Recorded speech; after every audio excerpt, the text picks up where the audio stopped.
নমস্কাৰ বন্ধুসকল মোৰ নাম গোবিন্দ ৰাজখোৱা মই এজন বাস্তু এক্সপাৰ্ট নিউমেৰলজিষ্ট বন্ধুসকল আপোনালোকৰ সুবিধাৰ্থে মই চেনেলটোত বাস্তুৰ সম্পৰ্কে সংখ্যা তত্ত্বৰ সম্পৰ্কে জ্যোতিষৰ সম্পৰ্কে তাৰ লগতে তন্ত্ৰৰ বিভিন্ন প্ৰয়োগৰ ভিডিঅ'সমূহ ইয়াত আপলোড কৰি থাকোঁ গতিকে অনুগ্ৰহ কৰি মোৰ চেনেলৰ ভিডিঅ'সমূহ চাই ভাল পালে আপোনালোকে মোৰ চেনেলটো সাবস্ক্ৰাইব কৰিব মোক সাপোৰ্ট কৰিব আৰু এনে ধৰণৰ ভিডিঅ'সমূহ আপলোড কৰি থাকিবলৈ মোক অনুপ্ৰাণিত কৰিব বন্ধুসকল আশা কৰিছোঁ আপোনালোকে মোৰ বিভিন্ন বাস্তু বা তন্ত্ৰৰ ভিডিঅ'ৰ পৰা বহুখিনি কথা আপোনালোকে বাস্তুৰ সম্পৰ্কে তন্ত্ৰৰ সম্পৰ্কে সংখ্যা তত্ত্বৰ সম্পৰ্কে গম পাইছে আজি মই আপোনালোকৰ লগত এটা বেলেগ বিষয় আলোচনা কৰিম বিষয়টো সম্পৰ্কে হয়তো বহুতে শুনিছে বহুতো নাই শুনা কিন্তু মই আজি যেটো বিষয় আলোচনা কৰিবলৈ আগবাঢ়িছো এটা অত্যন্ত নতুন বিষয়টো হৈছে বন্ধুসকল ৰিষ্ট ৱাচ এনালাইসিস অৰ্থাৎ আমি পিন্ধা ঘড়ীটোৱে আমাক কিদৰে আমাক কৰ্মত সাপোৰ্ট কৰে সেই বিষয়ে এই ৰিষ্ট ৱাচ এনালাইসিসে আমাক জ্ঞান প্ৰদান কৰে বন্ধুসকল সময় হৈছে কাল অৰ্থাৎ সময়ৰ লগত আমি কেতিয়াও যুঁজিব নোৱাৰো আমাক সকলোকে সময়হে পৰিচালনা কৰে আমি সময় কন্ট্ৰোল কেতিয়াও কৰিব নোৱাৰো বন্ধুসকল এটা কথা হল আমি যেনেকৈ আমি যিবিলাক ধাতু ধাৰণ কৰো জেমষ্টন ধাৰণ কৰো উদাক্য ধাৰণ কৰো সেইবিলাকে আমাৰ কৰ্মত আমাক এটা সাপোৰ্ট তৈয়াৰ কৰে যাতে আমি কৰ্মত ভালকৈ আগবাঢ়ি যাব পাৰো এই ক্ষেত্ৰত আমাক সহায় কৰে ঠিক তেনেকৈ আমাৰ ঘড়ীটোও কিন্তু আমাক কৰ্মত আমাৰ কেৰিয়াৰ আগবাঢ়ি যোৱাৰ ক্ষেত্ৰত সহায় কৰে বন্ধুসকল আমি প্ৰায় সকলো আজিকালি ডিজিটেল ওৱাচ ধাৰণ কৰো কিন্তু বন্ধুসকল ৰাবাৰ বেণ্ডৰ প্লাষ্টিকৰ বা চামৰাৰ বেল্টৰ ঘড়ী পিন্ধাতকৈ সদায় মেটেলৰ ঘড়ী ধাৰণ কৰিব লাগে তাৰ কাৰণ হৈছে বন্ধুসকল যে আমি যিখিনি বস্তু আমি শৰীৰত ধাৰণ কৰো সেই গোটেই বস্তুখিনি নিৰ্জীৱ বস্তু জোতা হওক বেল্ট হওক পেন হওক শাৰ্ট হওক ইত্যাদিবিলাক নিৰ্জীৱ বস্তু কিন্তু ঘড়ীটো কিন্তু নিৰ্জীৱ বস্তু নহয় ঘড়ী আমাৰ হাৰ্টবিটৰ সমানে ঘড়ীটো চলি থাকে আমি শুই যোৱাৰ পিছতো ঘড়ী চলি থাকে অৰ্থাৎ সময় নিজৰ কাম কৰি গৈ থাকে যাতে আমাক সময় সহায় কৰে সময় যাতে আমাৰ কামবোৰ সম্পূৰ্ণ হৈ উঠে আমাৰ সময়মতে কামবিলাক যাতে হয় তাৰ কাৰণে আমি সদায় নিজৰ হাতত এটা ঘড়ী ধাৰণ কৰি থাকিব লাগে আৰু ঘড়ীয়ে আমাক ডিসিপ্লিন কৰাটো সহায় কৰে বন্ধুসকল এতিয়া যেহেতু মোবাইল ফোনৰ যুগ গতিকে ঘড়ী প্ৰায় ব্যক্তি আজিকালি নিপিন্ধে কিন্তু বন্ধুসকল আপোনাৰ হাতৰ ঘড়ীটো কিন্তু আপোনাক কেৰিয়াৰৰ ক্ষেত্ৰত আপোনাৰ কৰ্মত সহায় কৰিব পাৰে বন্ধুসকল এতিয়া কথা হল আমি কেনে ধৰণৰ ঘড়ী ধাৰণ কৰিব লাগে বন্ধুসকল প্ৰথম কথা হল যে আমি কেতিয়াও ৰবৰ বেণ্ডৰ প্লাষ্টিকৰ বা কলা ষ্ট্ৰিপৰ লেদাৰৰ ঘড়ী ধাৰণ কৰিব নালাগে তাৰ পৰিৱৰ্তে আমি মেটেলৰ ঘড়ী ধাৰণ কৰিব লাগে অৰ্থাৎ গোল্ডেন কালাৰ হওক বা সিলভাৰ কালাৰ হওক তেনেকুৱা মেটেল ষ্ট্ৰিপৰ ঘড়ী ধাৰণ কৰিব লাগে আৰু আমি ঘড়ী যি ধাৰণ কৰো সেই ঘড়ীৰ আকাৰটো সদায় ৰাউণ্ড হ'ব লাগে অৰ্থাৎ বৃত্তাকাৰ হ'ব লাগে কেতিয়াও স্কোয়াৰ সাইজৰ ওভেল সাইজৰ ঘড়ী আমি ধাৰণ কৰিব নালাগে তাৰোপৰি বন্ধুসকল আমি যি ঘড়ী ধাৰণ কৰো সেই ঘড়ীত যাতে গোটেই কেইটা সংখ্যা থাকে বা এটাও সংখ্যা নাথাকে হেতু কথা আমি ধ্যান ৰাখিব লাগে অৰ্থাৎ আমি যেটো ঘড়ী ধাৰণ কৰিছো সেই ঘড়ীটোত গোটেই কেইটা সংখ্যা থাকিব লাগে অন্যথা এটাও সংখ্যা থাকিব নালাগে যদি আমাৰ ঘড়ীত দুটা বা তিনটা সংখ্যা থাকে বাকি কেইটা সংখ্যা নাথাকে ধৰি লওক 6 সংখ্যাটো আছে 12 সংখ্যাটো আছে 9 সংখ্যাটো আছে 3 সংখ্যাটো আছে বাকি সংখ্যা কেইটা নাই তেতিয়া কি হ'ব বন্ধুসকল আমাৰ জীৱনৰ পৰা সেই বাকি কেইটা সংখ্যাৰ পাৱাৰ লাহে লাহে কমি যাব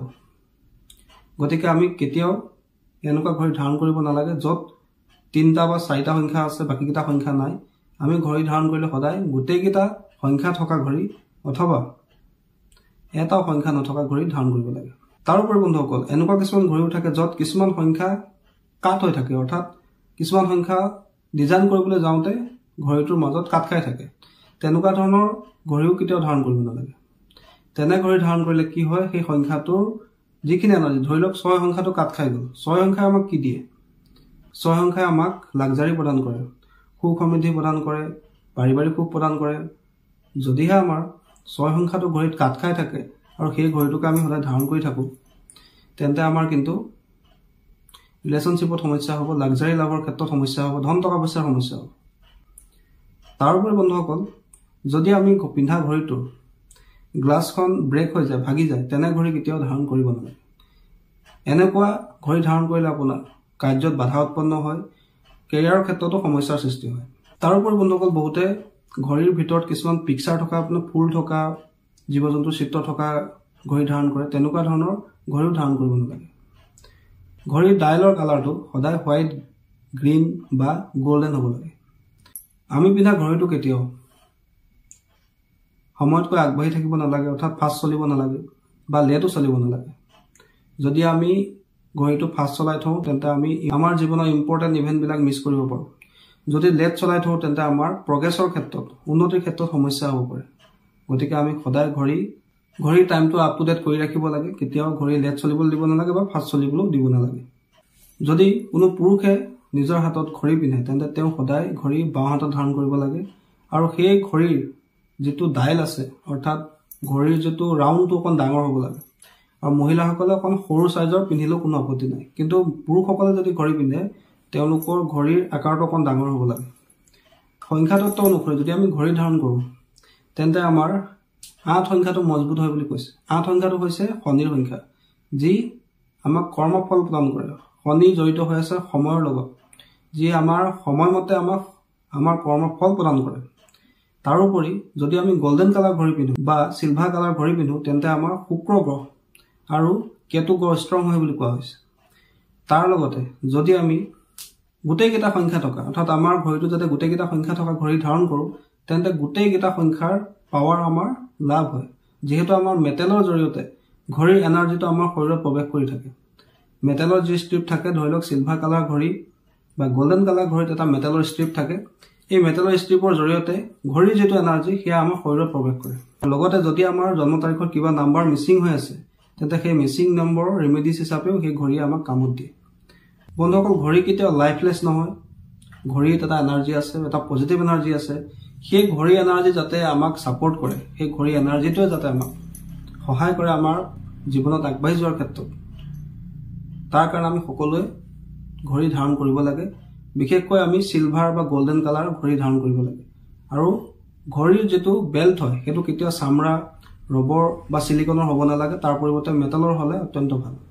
বন্ধুসকল, যিসকলে ঘড়ী ধাৰণ নকৰে তেওঁলোকে মই যিদৰে ক'লোঁ সকলোকেইটা সংখ্যা থকা এটা গল্ডেন কালাৰ ঘড়ী আপোনালোকে ধাৰণ কৰক। চাব আপোনালোকৰ কেৰিয়াৰৰ ক্ষেত্ৰতো উন্নতি হ'ব, আপোনালোকৰ ব্যক্তিত্বও উন্নত হ'ব, আপোনালোকৰ জীৱন ডিচিপ্লিন হ'ব। তাৰোপৰি বন্ধুসকল, মিচিং নাম্বাৰ ৰেমেডিজৰ কামো আপোনাৰ ঘড়ীটোৱে কৰিব, যদিহে আপোনাৰ ঘড়ীত গোটেইকেইটা সংখ্যা থাকে। বন্ধুসকল, তাৰোপৰি ৰিষ্ট ৱাছৰ কিছুমান ৰেমেডিজো থাকে। ধৰি লওক কোনো ব্যক্তিয়ে যদি ট্ৰেডিঙৰ ক্ষেত্ৰত, অৰ্থাৎ তেওঁ শ্বেয়াৰ মাৰ্কেট বা ট্ৰেডিঙত উন্নতি কৰিব খুজিছে